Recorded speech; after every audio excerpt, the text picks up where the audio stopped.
If you're looking to start bar training or pull-up training and you have limited wrist rotation, I feel you. I've got a plate in this wrist. I am at end range of motion.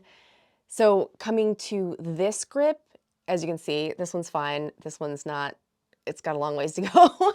And if I were to try to make that happen, it's gonna put my shoulder, there's nowhere else for it to go. Your shoulder is gonna compensate for that limited.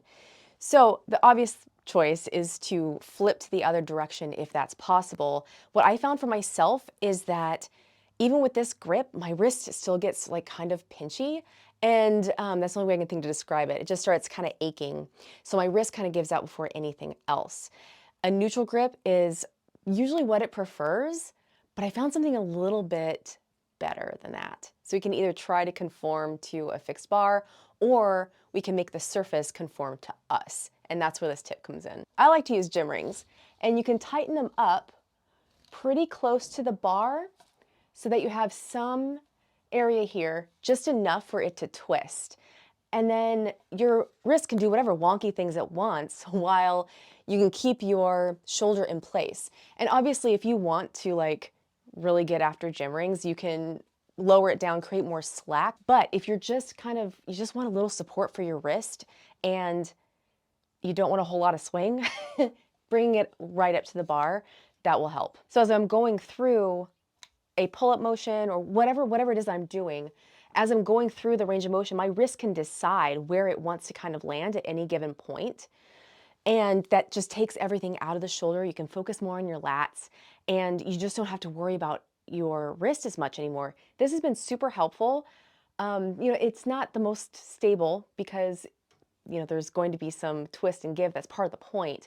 But by having it so close to the bar, that will reduce that by a long shot. It's just a little bit. And you get a little bit of extra strength building in there. So it's, we love that for us. And the great thing about gym rings, if you do feel kind of like on the fence about just having them around, buying another thing, they can be so versatile for other things like dips. It's something you have to work up to, but it's kind of worth it. I think that finding that strength, building that strength, just take it back to basics.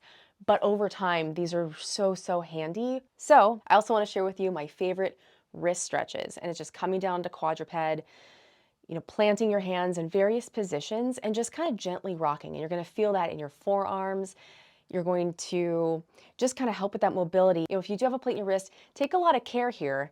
Obviously you don't want to damage your hardware, especially if you're at end range of motion, but it's always good to like stretch what you do have and maintain the mobility that you do have. So these are my favorite ones. I do them as much as possible. If in this quadruped position, it is a little too intense, you can just send your hips back and lighten some of the body weight that are on your wrists as well.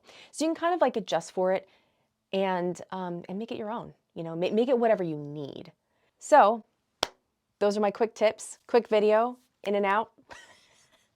Let me know if you are going to try this or you have tried this. If you have any other tips, because we can always use more. We can always use more. Anyway, thank you so much for watching. Subscribe, like, share with somebody that maybe has the same kind of issues. And as always, happy training.